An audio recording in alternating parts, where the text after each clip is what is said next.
Hello everyone. In last week's video, we took a look at corridor side slope benching using only stock subassemblies in Civil 3D. And as promised this week, we're going to take a look at creating custom benching subassemblies using the Subassembly Composer application. Now one note, there are several ways to do this. This is just one method that you may employ for building these custom benches, but there's other ways in the Composer to do this. Another side note is we're not going to go through a lot of the basics of Composer. If you need a review or kind of how to get started with the Subassembly Composer application, I advise you to watch a video series by my colleague Jeff Bartles, where I think there's 5 or 6 videos where he steps through the basics of the application. So we're going to focus on just getting the geometry correct. We're not going to really focus on all the coding and parameters. So here I am, I'm in a new, you can see I'm just in an empty subassembly here, and we're just going to start from scratch. Before I get started, I do need one parameter here, and notice on the target parameters, I'm going to create a surface, which is going to be my target, and I'm going to name it EG. And again, typically I would be building a lot of input parameters and maybe some other target parameters, but in this case, I'm not really worried about that. So I'm going to start by dragging a point on the screen. This will be at the origin at 0, 0. And now I'm going to go with an auxiliary point. So this is basically a ghost point. I'm going to go up and test and see, am I in the simple cut case where I don't need a bench? That's what this point is going to be for. So I'm going to turn off add link to point. I don't need a link. And I'm going to basically start from P1, and I'm going to do a slope and delta Y. And you may remember from last week, we were using a 2-to-1 slope for 10 foot of vertical height. You can see that point when I fit the screen. You can see it placed up here. So we're just getting it up there so we can run a test. So no targets on this one, no surface target. It's just a point. So now this is where we need our decision. So I'm going to grab the decision and drag it in. Notice how that connects. And so in the decision, we're going to need an expression. Well, if we go to the help menu, that's where we can find an expression. Now if I go under this calculating property area, API functions, and then the P1 class, at the very bottom there is this distance to surface test. That's what I'm going to use. So I'm going to copy that and place it in the expression. Now I have to clean it up because my point name is AP1. Notice AP1 at the top, that has to match. And then my existing surface is not called existing surface. It's called EG. So if EG is greater than 0, if the distance to surface is greater than 0, that means AP1 is actually above the surface, and I just want a simple slope to the surface, cut slope with no bench. So that'll be my true case. And then false, I'll go and work on the benching.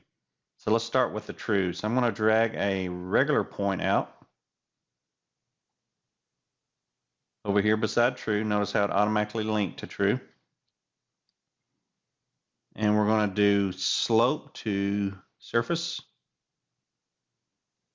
And we're going to start from P1. Remember, AP1 was just a test point. Our slope is 2-to-1.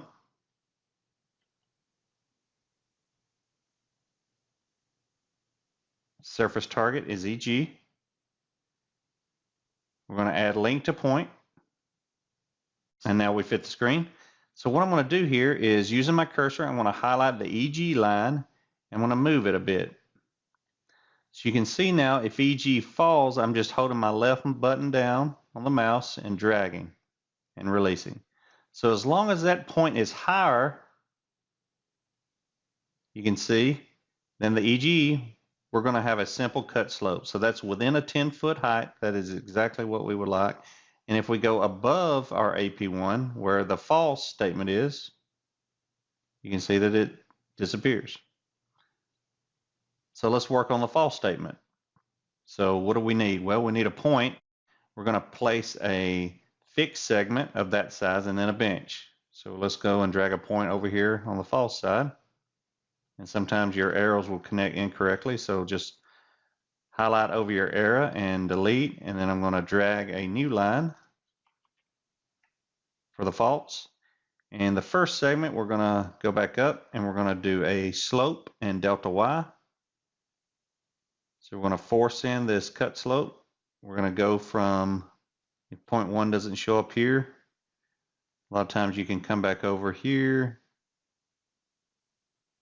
click the parameters and maybe click back on this one. And now you can see it shows up. Sometimes you just have to click and move out of the dialog.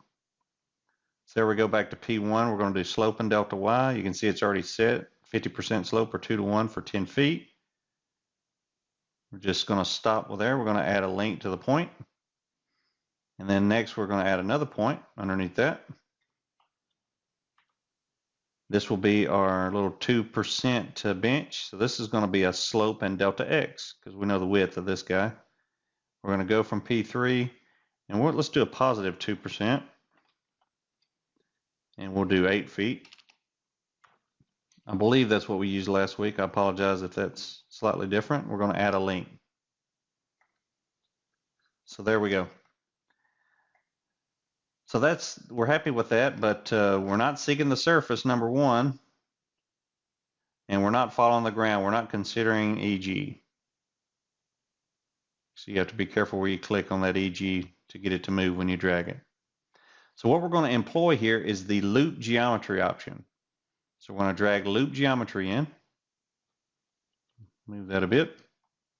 And first we have to decide how many numbers of repetition, how many times do we want to repeat this test or this geometry. So let's do 3 to start with. And now which links do you want to add? So it's going to be L2 and L3, or I can click the button